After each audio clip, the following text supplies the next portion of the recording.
इस प्रकार वो कपटी मुनि अपनी विशेषताएं और कथा को सुनाते हुए आगे कथा बढ़ाते हुए कहता है, और गोस्वामी जी अपनी भाषा में उसको कह रहे हैं कि जरा मरण दुख रहित तनु समर जिते जन कोय एक छत्र रिपुहीन में राज कल्प सत होय। हे मुनिवर, मेरा शरीर वृद्धावस्था और मरण से रहित हो जाए, मुझे युद्ध में कोई ना जीत सके और इस पृथ्वी पर 100 वर्षों तक कल पर्यंत तक एक छत्र शत्रुहीन अकंटक राज्य हो जाए। कहे तापस निपय से होई कारण एक कठिन सुन सो कालो तुम पद है सीसा एक विप्रकुल छाण महिषा।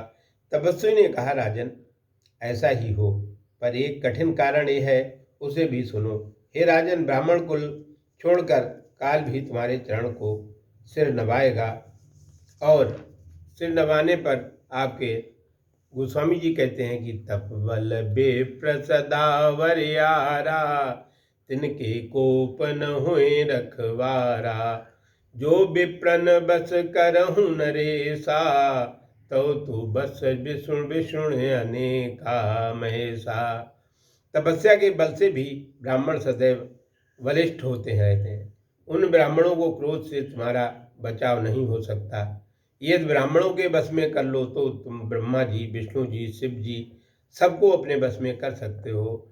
चलन ब्रह्म कुल सन बर आई सत्य कयो दो भुजा उठाई विप्र श्राप बिनु सुन महिपाला तोर नाश नहीं कबन्यु काला। मैं अपनी दोनों भुजाएं उठाकर प्रतिज्ञा पूर्वक सत्य वचन कह रहा हूं, और ब्राह्मण कुल के समान बाहुबल मैं नहीं चला सकता हूं। उन्हें तो विनम्रता से ही बस में करना होता है। हे राजन सुनो, ब्राह्मण के साथ तुम्हारा किसी से भी काल में नाश नहीं होगा। हर्षो राम सुनितासु नाथ न को मोर अवनासु तब प्रसाद प्रभु कृपा निधाना मोको सर्व काल कल्याणा। कपटी मुनि के वचन सुनकर प्रताप भानु हर्षित हो उठा। हे नाथ, आप तो मेरा विनाश होगा ही नहीं। कृपा निधान प्रभु, आपके प्रसाद से सभी कालों में मेरा कल्याण ही कल्याण है। एवं मस्तु कह कपट मुनि भोला कुटिल बहोर मिलब हमार भुलाओ निज कहो न मैं न खोर। कुटिल हृदय का कपट मुनि एवं मस्तु कहकर फिर बोला, हे राजन, मेरा मिलना और अपना मार्ग भूलना तुम्हें किसी ने कहा तो मुझे दोष मत देना। अर्थात ये प्रसंग तुम्हें किसी को कहते हो तो मेरा दोष न होना चाहिए।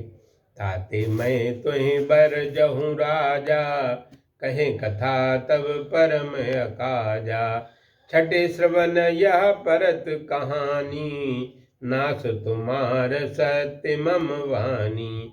हे राजा, इसलिए मैं तुम्हें रोक रहा हूँ कि ये कथा कहने से तुम्हारी बहुत हानि हो जाएगी।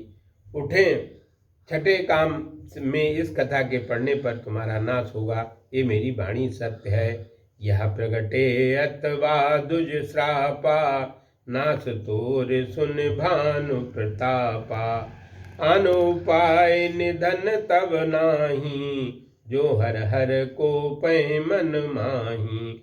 हे प्रताप भान, सुनो, मेरे मिलने और अपने भूल जाने के कारण को प्रकट करने से अथवा ब्राह्मण के रूप में साथ से तुम्हारा नाश होगा, और किसी उपाय से तुम्हारा मरण नहीं हो सकता है। यदि ब्रह्मा जी और शंकर जी भी क्रोध कर लें तो भी नहीं होगा। सत्यनाथ पद गहिनप भाखा दुजुकुरु कोप कहो को राखा राखें गुरु जो कोप विधाता गुरु विरोध नहीं कोहु जग त्राता। हे नाथ, आप सत्य कह रहे हैं कि राजा ने कपटी मुनि का चरण पकड़कर कहा, भला बताइए, ब्राह्मणों और गुरुजनों के क्रोध से कौन बच सकता है। यदि ब्रह्मा जी कुपित हो जाएं तो गुरुदेव बचा लेते हैं, परंतु गुरुदेव के कुपित हो जाने पर संसार में कोई भी रक्षा नहीं कर सकता है। और कबीरदास जी ने कहा भी है, गुरु गोविंद दो खड़े काके लागूं पाए बलिहारी गुरु आप की गोविंद दियो मिलाए। जौन जलब कह कहे तुम्हारे, हुए नाश नहीं सोच हमारे। एक डर डर पत मन मोरा, प्रभु मैं देव शापयति घोरा। यदि आपके कथनानुसार नहीं चलूँगा तो नाश हो जाए, मुझे कोई चिंता नहीं, परंतु प्रभु के एक ही डर से मेरा मन डर रहा है। ब्राह्मण का शाप बहुत भयंकर होता है।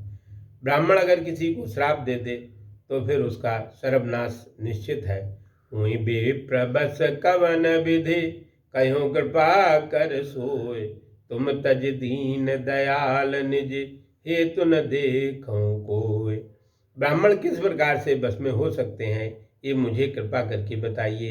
ये तीनों के दयालु मुनि आपको छोड़कर मैं किसी को अपना हितैषी नहीं देख रहा हूँ। सुन नृप विविध जतन जग माही, कष्ट साध्य पुण्य होय के नाही। अहें एक अति सुगम उपाई, तहाँ परंतु एक कठिनाई। कपटी मुनि ने कहा, हे राजन सुनो, संसार में अनेक यतन हैं, परंतु ये सब कष्ट साध्य हैं। फिर भी सफल होंगे या नहीं इसका कोई निश्चय नहीं है। ये उपाय अत्यंत सुगम है, परंतु वहाँ एक कठिनता है।